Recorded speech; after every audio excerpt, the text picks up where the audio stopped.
Hello viewers, চলে এসেছি নতুন একটি ক্লাসে। আজকের ক্লাসে তোমাদের স্বাগতম।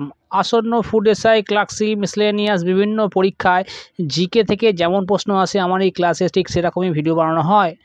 আসন্ন বিভিন্ন পরীক্ষার কথা মাথায় রেখে আজকের আমাদের ক্লাসের বিষয় হলো জীববিজ্ঞানের হরমোন। অর্থাৎ এই চ্যাপ্টার থেকে প্রতি পরীক্ষায় একটি দুটি প্রশ্ন এসে থাকে। এরকম একটি সেট নিয়ে তোমাদের সঙ্গে উপস্থিত হয়েছি। ভিডিওটি প্রথম থেকে শেষ পর্যন্ত দেখো এবং প্রশ্ন উত্তর করো। যদি তোমাদের ভিডিওটি ভালো লাগে, তোমাদের প্রস্তুতিতে একটুও সাহায্য করে থাকে, তাহলে অবশ্যই চ্যানেলটিকে সাবস্ক্রাইব করে পাশে থেকো এবং বেল আইকন বাজিয়ে দিও। চলো ভিডিওটি শুরু করি।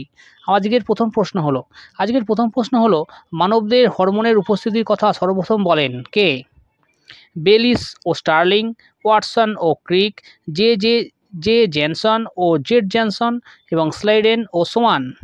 এক্ষেত্রে সঠিক উত্তরটি হবে অপশন এ, বেলিস ও স্টার্লিং। মানবদেহে হরমোনের উপস্থিতির কথা প্রথম বলেছিলেন বেলিস ও স্টার্লিং। আমাদের পরবর্তী প্রশ্ন হলো অগ্নাশয় কি? অগ্নাশয় হলো এক প্রকার বহিঃক্ষরা গ্রন্থি, অন্তঃক্ষরা গ্রন্থি, মিশ্র গ্রন্থি, না কোনোটিই নয়। এক্ষেত্রে সঠিক উত্তরটি হবে অপশান সি, মিশ্র গ্রন্থি। অর্থাৎ আমাদের যে অনাল গ্রন্থি আছে, সেই অনাল গ্রন্থিগুলোকে মোটামুটি তিনটি ভাগে ভাগ করা হয়। একটি বহিঃক্ষরা, একটি অন্তঃক্ষরা এবং মিশ্র গ্রন্থি। অগ্নাশয় হলো মিশ্র গ্রন্থি। আমাদের পরবর্তী প্রশ্ন হলো প্রাণীতে হরমোন যেভাবে কাজ করে তা হলো ভৌত রূপে, রাসায়নিক রূপে, ভৌত রাসায়নিক উভয় রূপে, না কোনোটিই নয়। এক্ষেত্রে সঠিক উত্তরটি হবে অপশান বি, রাসায়নিক রূপে। অর্থাৎ হরমোন প্রাণীদের রাসায়নিক সমবায় রূপে কাজ করে থাকে, অর্থাৎ বিভিন্ন গ্রন্থির মধ্যে রাসায়নিক সমবায় রূপ হিসাবে কাজ করে থাকে। আমাদের পরবর্তী প্রশ্ন হলো একটি প্রকল্পিত হরমোন হলো option A florigen, option B cytokinin, option C NAA, option D হলো সবকটি। এক্ষেত্রে সঠিক উত্তরটি হবে অপশান ডি, সবগুলি। অর্থাৎ একটি প্রকল্পিত হরমোন হলো ফ্লোরিজেন, সাইটোকাইনিন এবং এনএএ সবগুলি। চলে যাচ্ছি আমাদের পরবর্তী প্রশ্নে।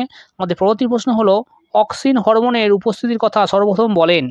অক্সিন হরমোনের উপস্থিতির কথা সর্বপ্রথম বলেন option A Went, option B Kurosawa, option C Bayliss, option D Starling. এই ক্ষেত্রে সঠিক উত্তরটি হবে অপশান এ ভেন্ট। অর্থাৎ অক্সিন হরমোনের উপস্থিতির কথা সর্বপ্রথম বলেছিলেন ভেন্ট।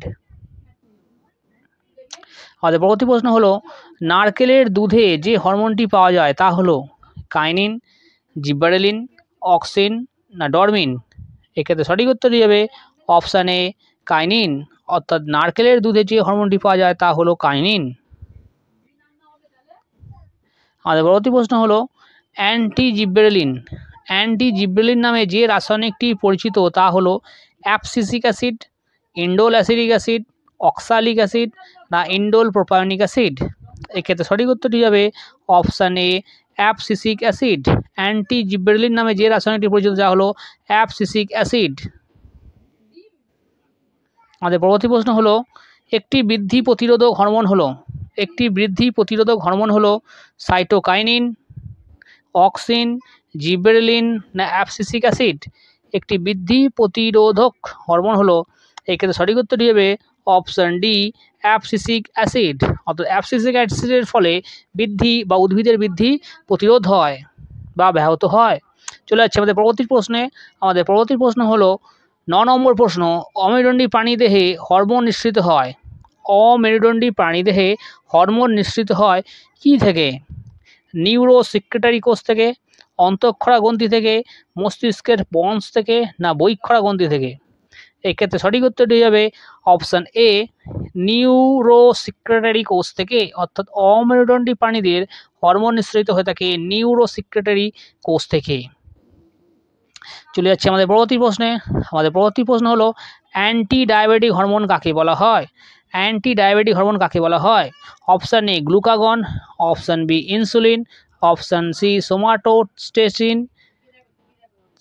সোমাটোস্টেটিন, option D vasopressin. এক্ষেত্রে সঠিক উত্তরটি হবে option B, anti diabetic hormone বলা হয় ইনসুলিনকে। অর্থাৎ অ্যান্টি ডায়াবেটিক হরমোন কাকে বলা হয়? ইনসুলিনকে।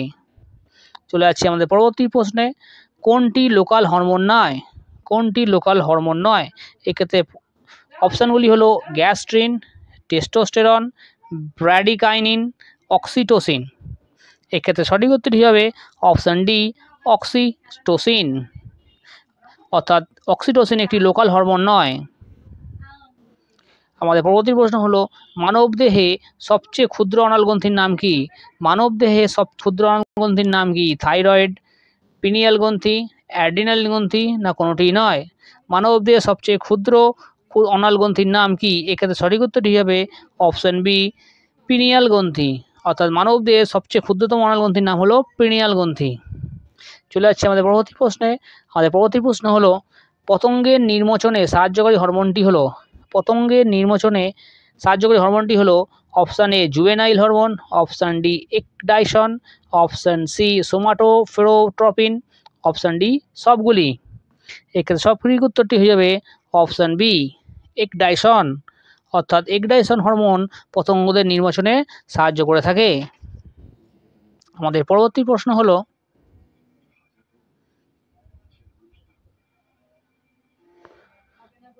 লোহিত রক্তকণিকার ক্রমপরিণতিতে সহায়তা করে যে হরমোন, লোহিত রক্তকণিকার ক্রমপরিণতিতে সহায়তা করে যে হরমোন তা হলো option A calcitonin, option B thyroxine, option C adrenaline, option D insulin. এক্ষেত্রে সঠিক উত্তরটি হবে অপশান বি থাইরক্সিন। অর্থাৎ লোহিত রক্তকণিকার ক্রমপরিণতিতে সাহায্য করে থাকে যে হরমোনটি সেটি হলো থাইরক্সিন। আমাদের চলে আসছি পরবর্তী প্রশ্নে। আমাদের পরবর্তী প্রশ্নটি হলো উদ্ভিদের ট্রপিক চলন নিয়ন্ত্রণ করে, উদ্ভিদের ট্রপিক চলন নিয়ন্ত্রণ করে যে হরমোনটি সেটি হলো option A auxin, option B kinin, option C gibberellin, option D dormin. এক্ষেত্রে সঠিক উত্তরটি হবে অপশান এ অক্সিন। অর্থাৎ উদ্ভিদের ট্রপিক চলন নিয়ন্ত্রণ করে অক্সিন। আমাদের পরবর্তী প্রশ্ন হলো হাঁপানির শ্বাসকষ্ট দূর করতে যে হরমোনটি প্রয়োগ করা হয়, হাঁপানির শ্বাসকষ্ট দূর করতে যে হরমোনটি প্রয়োগ করা হয় সেক্ষেত্রে অপশানগুলি হলো ইনসুলিন, গ্লুকাগন, থাইরক্সিন, না অ্যাড্রিনালিন। অর্থাৎ এক্ষেত্রে সঠিক উত্তরটি হবে অপশান ডি অ্যাড্রিনালিন। হাঁপানির শ্বাসকষ্ট দূর করতে যে হরমোন প্রয়োগ করা হয় সেটি হলো অ্যাড্রিনালিন। আমাদের পরবর্তী প্রশ্ন হলো মাছের কৃত্রিম প্রজননে প্রয়োগ করা হয়, মাছের কৃত্রিম প্রজননে প্রয়োগ করা হয় অপশান এ পিটুইটারি নির্যাস, option B thyroxine, option C FSH, option D ADH. এক্ষেত্রে সঠিক উত্তরটি যাবে অপশান এ পিটুইটারি নির্যাস। অর্থাৎ মাছের কৃত্রিম প্রজননে প্রয়োগ করা হয়ে থাকে পিটুইটারি নির্যাস। আমাদের পরবর্তী প্রশ্ন হচ্ছে জুভেনাইল হরমোন দেখা যায়, জুভেনাইল হরমোন দেখা যায় পতঙ্গে, সরীসৃপে, পক্ষীতে, না সবকটিতে। একে সঠিক উত্তরটি হবে অপশান এ পতঙ্গে। অর্থাৎ জুভেনাইল হরমোন দেখা যায় পতঙ্গে। আমাদের পরবর্তী প্রশ্ন হলো বিএমআর বৃদ্ধি করে ইনসুলিন, থাইরক্সিন, গ্লুকাগন, গ্যাস্টারিন। এক্ষেত্রে সঠিক উত্তরটি হবে অপশান বি থাইরক্সিন। অর্থাৎ বিএমআর বৃদ্ধি করে থাইরক্সিন হরমোন।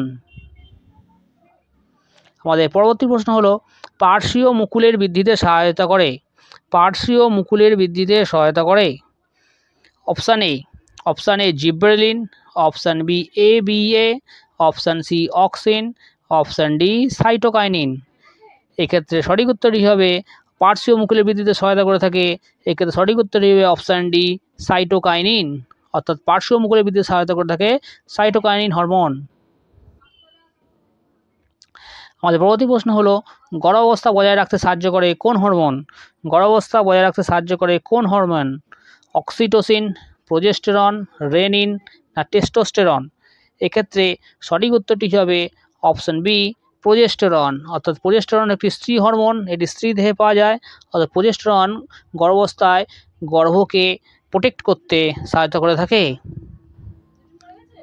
আমাদের পরবর্তী প্রশ্ন হলো বীজহীন ফল উৎপাদনে ব্যবহৃত হয়, বীজহীন ফল উৎপাদনে ব্যবহৃত হয়ে থাকে সাইটোকাইনিন, ইথিলিন, এবিএ, আইএএ। বীজহীন ফল উৎপাদনে ব্যবহৃত হয়ে থাকে, এক্ষেত্রে সঠিক উত্তরটি হবে অপশান বি ইথিলিন, না সরি, একে সঠিক উত্তরটি হবে অপশান ডি আইএএ। আইএএ একটি কৃত্রিম হরমোন না, এটা ইন্ডোল অ্যাসিটিক অ্যাসিড IAA, ফক্সিলের রাসায়নিক নাম ইন্ডোল অ্যাসিটিক অ্যাসিড। এই IAA ব্যবহৃত হয়ে থাকে বীজহীন ফল উৎপাদনকে বা উৎপাদনে। আচ্ছা বলো তো, বীজহীন ফল উৎপাদনের পদ্ধতিকে কি বলা হয়? তোমরা অবশ্যই কমেন্টে জানিও, বীজহীন ফল উৎপাদনের পদ্ধতিকে কি বলা হয়?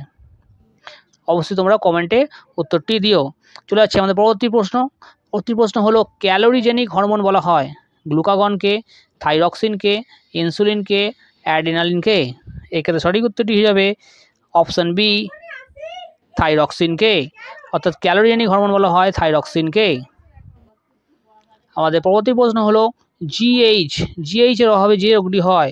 অপশান এ বামনত্ব, অপশান বি অতিকায়ত্ব, option C goitre, option D কুরসিংয়ের রোগ। এক্ষেত্রে সঠিক উত্তরটি হবে অপশান এ বামনত্ব। আর জিএইচ হরমোনের পুরো নাম হলো গোনাডোট্রপিক হরমোন। এর অভাবে বামনত্ব রোগ হয়ে থাকে। চলে যাচ্ছে আমাদের পরবর্তী প্রশ্নে। প্রভুগ্রন্থির প্রভু বলা হয় কাকে?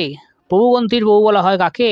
Option A thalamus, option B hypothalamus, option C pituitary, option D লঘু মস্তিষ্ক। এক্ষেত্রে সঠিক উত্তরটি হবে অপশান বি হাইপোথ্যালামাস।